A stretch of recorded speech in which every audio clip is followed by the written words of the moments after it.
তোমার জন্য কি করলে তুমি আমাকে ঠিক মতো এটা আমাদেরই গল্প এর 49তম ঘটনা। মৃত্যু হয় ফাহাদের বাবার। গল্প অনুযায়ী প্রতারণার মাধ্যমে নিজেদের বাড়ি বিক্রির ঘটনাই ছিল এই ট্র্যাজেডির মূল কারণ। সারা জীবনের স্মৃতিমাখা প্রিয় বাড়ি হারানোর কষ্ট বুকে নিয়ে শহর ছেড়ে পরিবার নিয়ে গ্রামে চলে যান তিনি। তার মনের গভীরে তৈরি হয় এক ক্ষত, কারণ তিনি জানতে পারেন তার বড় ছেলে ফাহাদি দীর্ঘদিনের স্মৃতি জড়ানো সেই বাড়িটি গোপনে অন্যের কাছে বিক্রি করে দিয়েছে। চিন্তায় চিন্তায় অসুস্থ হয়ে পড়েন ফাহাদের বাবা। একদম শেষ সময় পরিবারের সবাইকে কাছে ডাকেন। মৃত্যুর ঠিক কিছুক্ষণ আগে স্মরণ করে ফাহাদকে, যদিও সেখানে ফাহাদ ছিল না, স্পষ্ট না হলেও ইঙ্গিত দিয়ে বোঝাতে চেয়েছিলেন ফাহাদের আঘাত তিনি নিতে পারছেন না। এরপরই না ফেরার দেশে চলে যান ফাহাদের বাবা।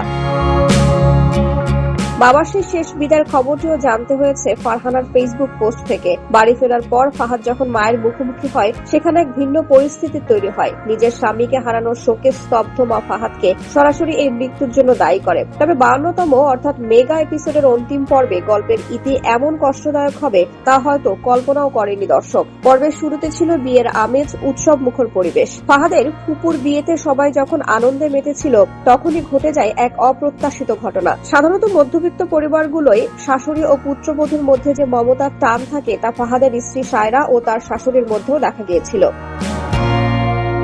কিন্তু সেই আনন্দঘন পরিবেশ বিষাদের রূপ নেয় ফাহাদের এক নারী সহকর্মীকে নিয়ে। সে বিয়ের অনুষ্ঠানে এসে ফাহাদকে প্রেমের প্রস্তাব দেয়। ফাহাদ সেই সহকর্মীকে আলিঙ্গন করে যখন পরিস্থিতি সামাল দেওয়ার চেষ্টা করছিল, তখন আড়াল থেকে তা ভিডিও করা হয়। সেই ভিডিও সায়রার নজরে আসতেই পুরো বিয়ে বাড়িতে বিশৃঙ্খলা শুরু হয়। সায়রার আগের মাথায় সেই সহকর্মীকে চড় মারে এবং মানসিকভাবে ভেঙে পড়ে। নিজের প্রিয় পুত্রবধূর এই কষ্ট সইতে না পেরে এবং পরিবারের এমন বিশৃঙ্খল পরিস্থিতিতে প্রচন্ড মানসিক চাপে হার্ট অ্যাটাক করেন ফাহাদের মা।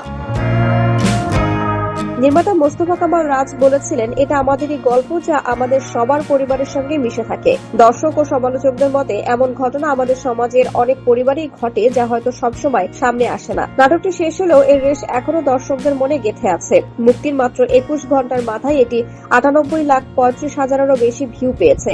বিশেষ করে শেষ দৃশ্যে সায়রার সংলাপ আর কি করলে আমাকে ভালোবাসবা এবং মায়ের বলা শেষ কথাগুলো দর্শকদের হৃদয়ে নাড়া দিয়ে গেছে। বোদ্ধাদের মতে ফাহাদের চরিত্রটি যেন আমাদের সমাজের সেই সব মানুষের প্রতিচ্ছবি যারা নিজেদের অজান্তেই প্রিয়জনদের কষ্টের কারণ হয়ে দাঁড়ায়। এক ফাহাদের কারণেই আজ তার বাবা ও মা দুজনকেই হারাতে হলো। মানুষের ভুল বা আবেগের বশবর্তী হয়ে নেওয়া সিদ্ধান্তগুলো মাঝে মধ্যে এমন এক জায়গায় নিয়ে যায় যেখান থেকে আর ফেরার পথ থাকে না। ফাহাদের সামনে এখন শুধুই শূন্যতা। দিন শেষে দর্শকের মনে এখন একটি বড় প্রশ্ন হয়ে দেখা দিয়েছে, ফাহাদ কি আদৌ কোনোদিন নিজেকে ক্ষমা করতে পারবে? ধারাবাহিকটিতে ফাহাদের মায়ের চরিত্রে মনিরা আক্তার মিঠু অভিনয়ে ছিল নজর কাড়ার মতো। দর্শকদের মতে তিনি একজন জাত অভিনেত্রী। এছাড়া ফাহাদের চরিত্রে অভিনয় করা ইরফান সাজ্জাদ, সামির চরিত্রে খায়রুল বাশার, মেহরিন চরিত্রে কেয়া পায়েল, সায়রা চরিত্রে সুলারা বিনতে কামাল সহ বাকিদের অভিনয়ও ছিল অনবদ্য।